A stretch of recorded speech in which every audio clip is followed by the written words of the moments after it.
He said, I'm dying. I have multiple myeloma cancer. It's a bone marrow cancer that eats away at the bones and makes them extremely fragile. And I have emphysema. And when you knocked on my door that day, a week before, the doctors told me I only had 9 months to live. Where did this actually start? Where did you get the idea to go live every day and like learn to present yourself like that? Yeah, absolutely. Well, in order to tell you and your audience that, I got to take you guys a little farther back in my journey about who I am and why I even wanted to do this in the first place. For me, my story's a little bit different than most.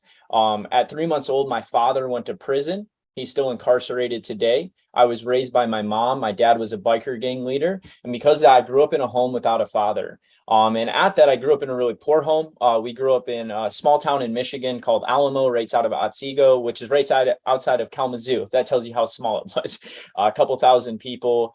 And growing up, we didn't have money, and we were evicted from a home, 3 times. I lived in a car twice. So I knew struggle at a young age, Steve. And I always ask myself, is entrepreneurship something you're born with or something that's developed?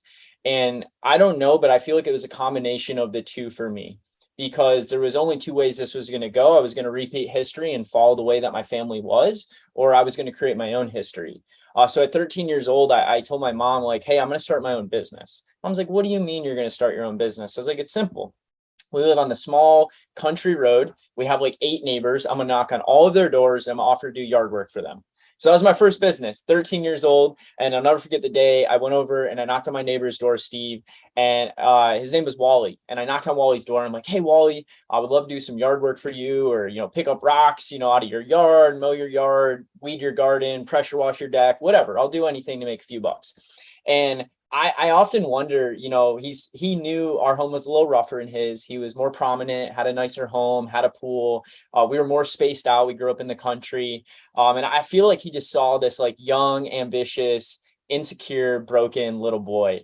And he's like, sure, come over tomorrow and I'll find something for you to do. And that next day I went over there. He had the John Deere mower pulled out. It was such an exciting moment in my life because I never rode a riding mower. And for a young man in the Midwest, when you get taught how to do that and your first time riding the riding mower, it's a big deal. We grew up so poor, we just had push mowers. So I was pumped. It was a great experience, a great memory from my childhood.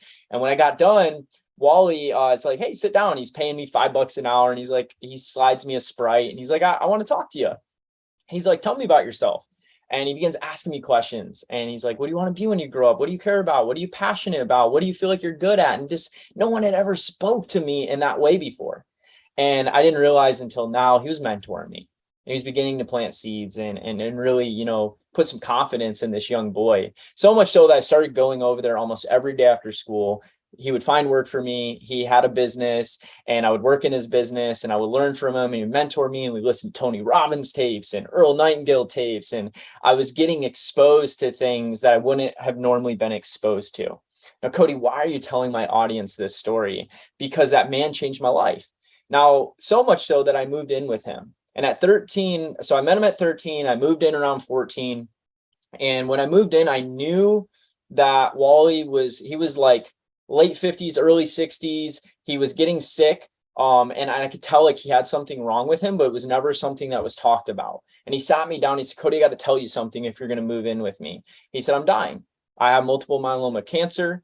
It's a bone marrow cancer that eats away at the bones and makes them extremely fragile. And I have emphysema. And when you knocked on my door that day, a week before, the doctors told me I only had 9 months to live. Now we're past that 9-month point. We're at about month 11 at this point, and he'd already lived longer than he was told to live. And he said, I have to tell you this. He said, you've given me a reason to live again. And I feel I have purpose and I have someone to pour into, but I'm not going to live forever. I am going to die. And he did when I was 16 years old. Now, guys, I just want to take a moment here to highlight something, Steve, in this story, the power of mentorship.